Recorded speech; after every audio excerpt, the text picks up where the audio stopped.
အားလုံးပဲမင်္ဂလာပါခင်ဗျာဒီနေ့တော့ကျွန်တော်တို့ solidcam ရဲ့ 3D ဘိုင်းကိုကျွန်တော်တို့ selection ပြပေးသွားမှာဖြစ်ပါတယ်ကျွန်တော် channel လေးကိုခုမှရောက်ရှိရဆိုရင်တော့ subscribe လေးနှိပ်ထားပြီးတော့ဗီဒီယိုတင်တိုင်းသိရအောင်ဘေးနား notification ခေါင်းလောင်းလေးကိုနှိပ်ခဲ့ထားပေးပါခင်ဗျာကျွန်တော်ဗီဒီယိုတင်တဲ့အခါမှာအနေငယ်နားမလည်တာမရှင်းတာရှိလို့ရှိရင်လည်းကျွန်တော် comment box မှာဝင်ရောက်ပြီးတော့ရေးခဲ့ပေးဖို့လည်းတောင်းဆိုပါတယ်เนาะကျွန်တော်တို့အစီအစဉ်လေးစလိုက်ရအောင်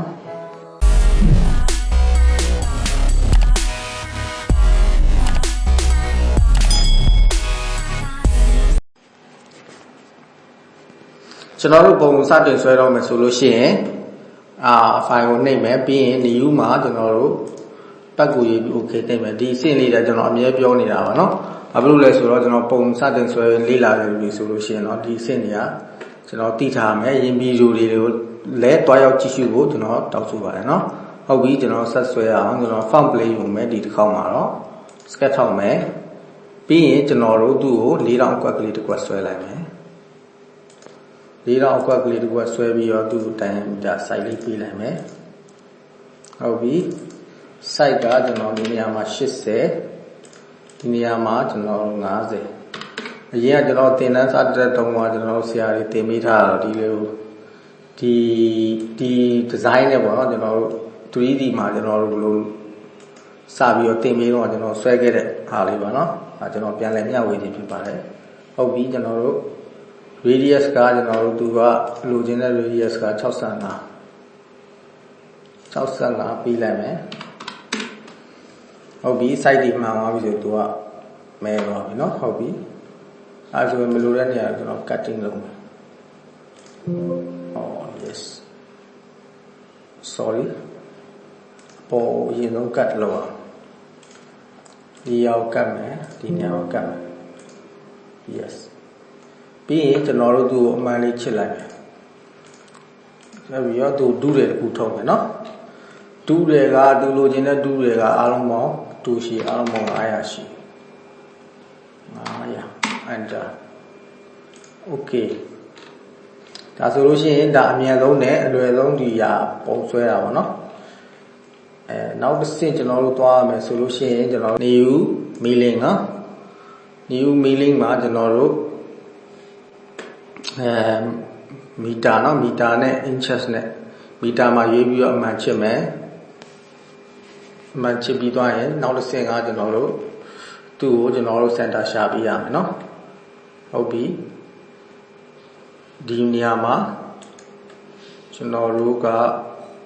မျက်နှာပြင်ကိုထောက်မယ်မျက်နှာပြင်ဆိုဒီအပေါ်မျက်နှာပြင်เนาะဒီအပေါ်မျက်နှာပြင်လေးကိုတစ်ချက်ထောက်သူကပစ္စည်းရဲ့ center မှာရောက်သွားဟုတ်ပြီနောက်တစ်ခုကျွန်တော်တို့ကဘာလုပ်ရမလဲဆိုတော့အမှန်ချစ်လိုက်မယ်အမှန်ချစ်ပြီးသွားရင်သူ့ကိုထပ်ပြီးအမှန်ချစ်မယ်နောက်တစ်ခုကကျွန်တော်တို့ stop ပေးရမယ်ဆိုတော့ဒါလည်းအမှန်ချစ်မယ် stop မှာဒီဘေးဘက်တွေကကျွန်တော်တို့ကရိုးရိုး milling နေနဲ့ကျွန်တော်တို့အကျန်းစားပြီးသွားပြီเนาะကျန်းစားပြီးရဲ့အနေထားကိုကျွန်တော်တို့ကစားမယ်ဆိုတော့ box မှာပဲကျွန်တော်ထောက်မယ်ထောက်ပြီးတော့ကျွန်တော်တို့က h မှာကျွန်တော်တို့0ထားမယ် sorry 0 1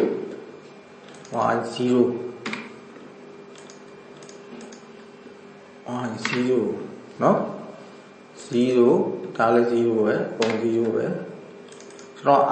အာနေရာလေးပဲစားကျင်တာဆိုတော့ဒါလည်း0ပဲဟုတ်ပြီအမှန်ချစ်မယ်เนาะအမှန်ချစ်ပြီးသွားရင်ဒီမှာ3ခုအမှန်ချစ်ပြီးသွားရင်ကျွန်တော်တို့အမှန်လေးတစ်ချက်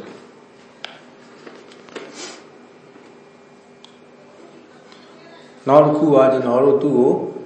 ဒီနေရာအပေါ်လေးကျွန်တော်တချို့နေရာတော်တော်များကျွန်တော်ပြောခဲ့ပြီးပြီဆိုတော့ဒီနေရာမှာပဲ left click ကိုထောက်မယ် right click ကိုထောက်မယ်เนาะထောက်ပြီးတော့ကျွန်တော်တို့က machine active machine operation เนาะအဲ့ဒါကိုကျွန်တော်နှိပ်မယ်နှိပ်ထောက်လိုက်ရင်ကျွန်တော်ဒီနေရာမှာထိုက်ပြီးရအောင်เนาะအဲ့ဒီမှာကျွန်တော်တို့ကသူ့ကို 3D HSR เนาะအဲ့ဒီနေရာကိုရေးမယ်ရေးပြီးသွားရင် HSR routing HM လောက်တည်မယ်နော်အဲ့ဒါကိုထားမယ်ထားပြီးသွားရင်ကျွန်တော်တို့ကတိုးကိုရွေးမယ်တိုးကိုရွေးမယ်ဆိုတော့ကျွန်တော် select ဒီနေရာမှာကျွန်တော်တို့က R အနေငယ်ပါတဲ့တိုးကိုအကျန်းရင်စားမယ်အတွက်တိုး size ကကျွန်တော်တို့ 20mm နော်တိုး size က 20mm ဒီ radius ကတော့ original ထည့်တာထပ်ထည့်လို့လည်းရတယ်ဒါတွေကတော့လည်းနည်းနည်းသတိထားရမယ်နော်ဘာလို့လဲဆိုတော့ကျွန်တော်ရွေးလိုက်တဲ့ tool size မှာကျွန်တော်ထည့်လိုက်တဲ့ tool size မှာကျွန်တော် R ဘယ်လောက်ရှိလဲဆိုတာ tool ရဲ့နေရာတွေမှာကျွန်တော်သွားကြည့်လို့ရတယ်နော်ဒီနေရာလေးတွေ R ဘယ်လောက်ရှိလဲဆိုတာကျွန်တော်ဒီ R နဲ့ပတ်သက်ပြီးတော့သူကဒီ 3D ကစားမှာဆိုတော့နော်ဟုတ်ပြီဒီနေရာလေးကျွန်တော်အရေးကြီးတယ်ဒီနေရာမှာကျွန်တော်တို့ tool မှာရှိတဲ့ R တိုင်းကိုထည့်ပေးရမယ်နော်ဟုတ်ပြီကျွန်တော်တို့နောက်ထပ်ကျွန်တော်တို့ဒီမှာတော့ကျွန်တော်1ပဲပေးလိုက်မယ်အစမ်းပြတာဆိုတော့နောက်ထပ် lens ကကျွန်တော်တို့100ရှိဟုတ်ပြီနောက်ထပ်ကျွန်တော်အမှန်ချစ်လိုက်မယ်သူ့ကိုအမှန်ချစ်ပြီးသွားရင် data နေရာမှာကျွန်တော်အရင်ကမပြောခဲ့ဘူးဒီဟာတော့ဒီဘက်ချမ်းကကျွန်တော်တို့စားမဲ့ feed rate တွေเนาะကျွန်တော်တို့ဓာတ်သွားမယ်ကျွန်တော်တို့ဟိုအပြန်နှုံးတွေကိုဒီနေရာမှာထည့်ပေးရမယ်เนาะဒီနေရာမှာကျွန်တော်1000သွားခြင်းတာ cutting က1000သွားခြင်းတယ်ကျွန်တော် link down က300 link up က2000ဒါတွေကကျွန်တော်ထပ်ထည့်ပေးရမယ်เนาะကျွန်တော်လိုအပ်လို့ထည့်ပေးလိုက်ရင်အချိန်အပြည့်ကျွန်တော်မြန်သွားမယ်เนาะ spin နဲ့ဒီဘက်မှာတော့ကျွန်တော် RPM ပေါ့เนาะကျွန်တော်ဓာတ်ရဲ့လေနှုံးပေါ့ဟုတ်ပြီအဲ့ဒါပြောပြီးသွားရင်เนาะကျွန်တော်တို့နောက်ထပ်တူစားမယ့်နေရာကိုရေးပြရမယ်เนาะစားမယ့်နေရာကိုရေးပြရမယ်ဆိုတော့ဒီနေရာမှာ create manual ကိုရေးမယ် auto မထားဘူး create manual မှာကျွန်တော်တို့နေထိတ်မယ်เนาะနှိုက်ပြီးရင်ကျွန်တော်တို့သူ့ကိုကျွန်တော်တို့ဒီနေရာလေးကိုထားမယ်เนาะ K plus R point to point နဲ့ထားလို့ရတယ်เนาะဒီနေရာမှာကျွန်တော်တို့ဒီကောင်ကိုထားပြီးတော့ကျွန်တော်နှိုက်ကြည့်မယ်ဒီအောင်တစ်ချက်နှိပ်မယ်ပြီးရင်ဒီဘက်ကိုသွားမယ် sorry အဲ့တော့အဲ့ဒါကိုထားလို့မရဘူးဆိုတော့ point to point ကျွန်တော်မသုံးတာကြတော့မေး point to point ဒီ point ကနေပြီးတော့ဒီ point ပြီးရင်ဒီဟာဟုတ်ပြီ point to point နဲ့အဆင်မပြေဘူး lock နော် lock မှာထား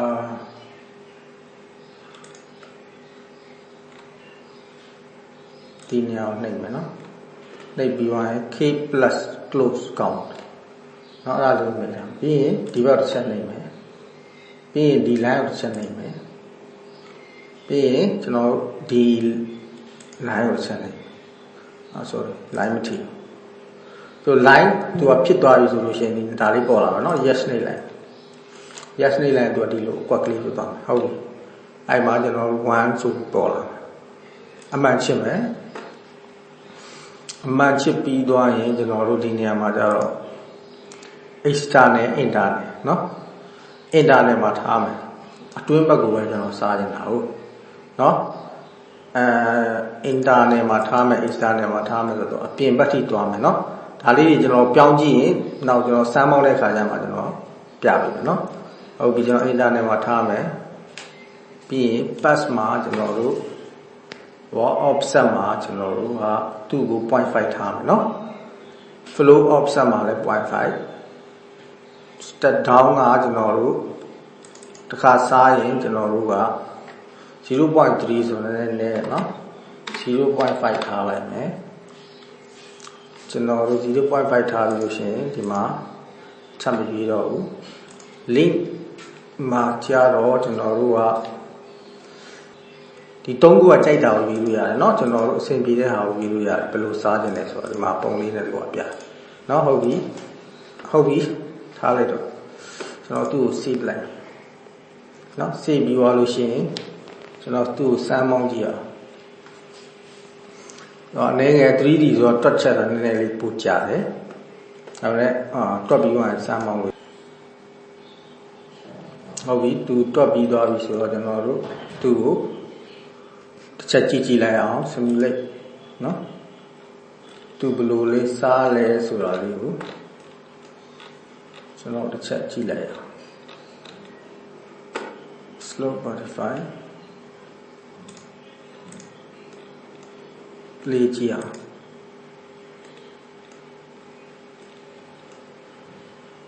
ဒီနေရာမှာကျွန်တော်တို့က internet မှာထားတဲ့အတွက်ဒီနေရာမှာကျွန်တော်တို့မပြတ်တာကိုတွေ့ရတယ်နော်ဟုတ်ပြီအဲ့ဒါဆိုရင်ကျွန်တော်တို့ကသူ့ကိုstop ပြတ်ထွက်မယ်ဒီနေရာမှာ pass မှာဒီနေရာမှာ link မှာဒီမှာနော်internet မှာမထားဘူး external မှာထားမယ်ဟုတ်ပြီ pass မှာတော့ကျွန်တော်တို့diamond ထားမယ် link မှာဒါလည်းဒီတိုင်းမထားမယ်နော်ဒီကောင်ကိုဒီကောင်ရွေးလိုက်မယ်နော်ရွေးကြည့်လိုက်မယ်စစ်ထပ်ပြီးတော့စမ်းကြည့်အောင်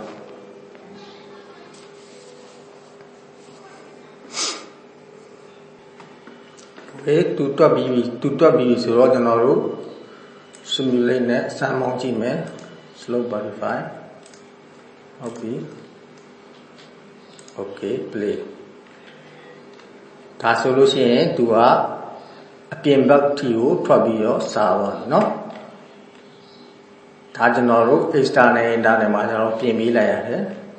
ဒါဆိုလို့ရှိရင်ဒီအဆင့်က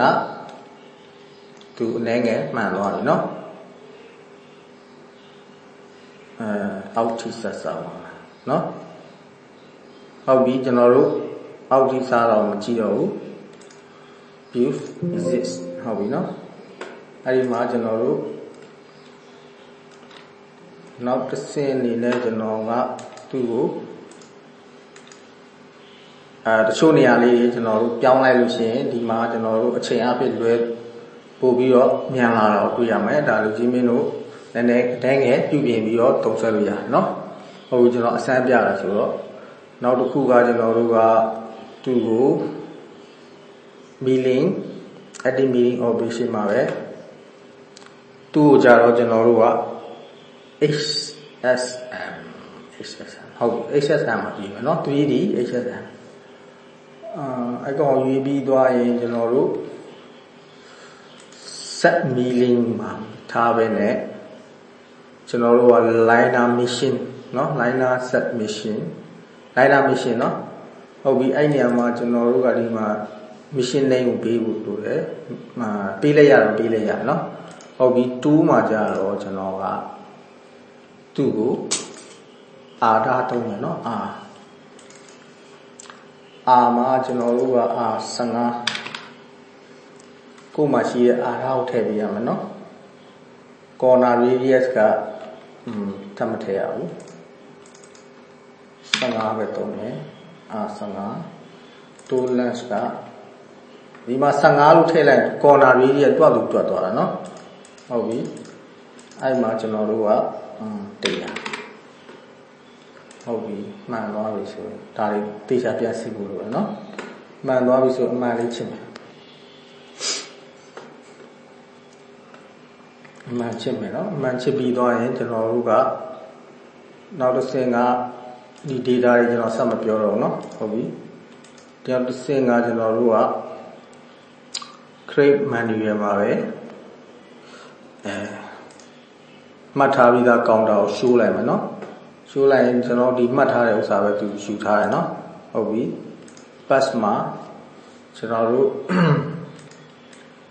သူ့ကိုအနည်းငယ်အနည်းငယ်နည်းနည်းလေးပြင်ပေးလိုက်မယ်เนาะနည်းနည်းလေးလှဟုတ်ပြီနောက်တစ်ခုကျွန်တော်တို့ link မှာကြတော့ by direction လို့ပဲရေးရအောင်เนาะ by direction ဒါကိုပဲရေးမယ်เนาะဟုတ်ပြီ ramping မှာဒါတွေလည်းဆက်မရေးတော့ဘူးပြီးရင်ကျွန်တော်တို့က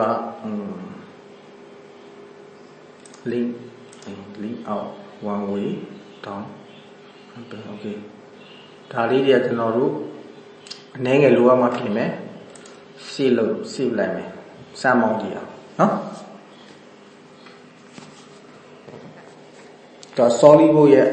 အားတာချက်ကတော့ linear တွေရှိတယ် master cam မှာကျတော့ကျွန်တော်တို့က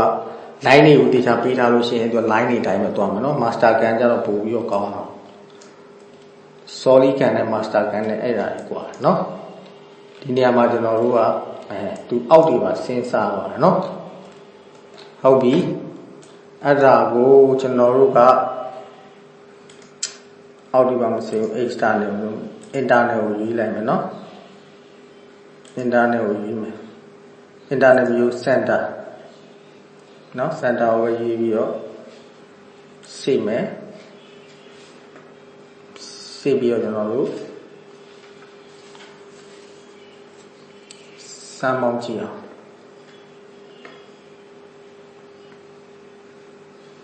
ဟုတ်ပြီ simulate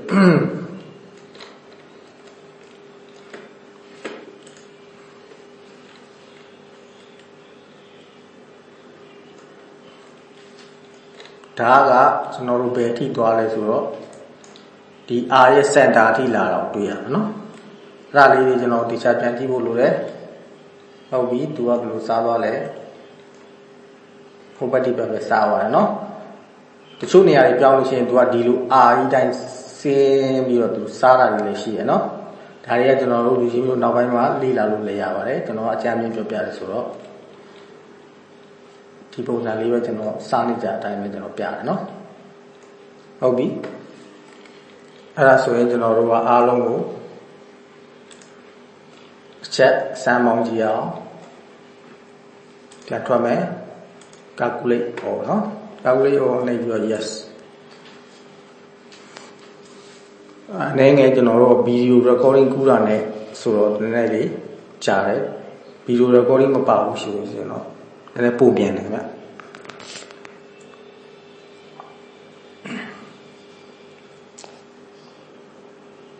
ဟုတ်ပြီအဲ့မှာကျွန်တော်တို့ simulate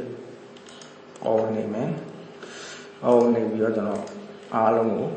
အကြမ်းမြင့်တစ်ချက်စားလိုက်အောင်နော်ပထမဦးဆုံးသူအကြမ်းမြင့်နေအကြမ်းစားသွားမယ်နော်အကြမ်းစားသွားပြီးသွားလို့ရှိရင်သူက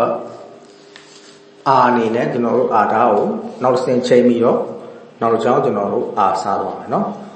ကျွန်တော်ဗီဒီယိုလေးကတော့ဒီလောက်ပါပဲเนาะအရင်ဗီဒီယိုတွေကိုလည်းတွားရောက်ကြည့်ရှုပါလို့ပြောပါတယ်ဒါ 3D ဘိုင်းကိုကျွန်တော်ဆက်လက်ပြီးတော့ရှင်းပြတာပါကျွန်တော်ဗီဒီယိုလေးကိုချမ်းသာတဲ့ဆိုလို့ရှိရင် like and share subscribe လေးနှိပ်ထားခဲ့ပြီးတော့ဗီဒီယိုတစ်တင်လိုက်ပြီးအောင်ဘေးနားက notification ခေါင်းလောင်းလေးကိုလည်းနှိပ်ခဲ့ပေးထားဖို့တောင်းဆိုပါတယ်เนาะအားလုံးကျေးဇူးတင်ပါတယ်ခင်ဗျာ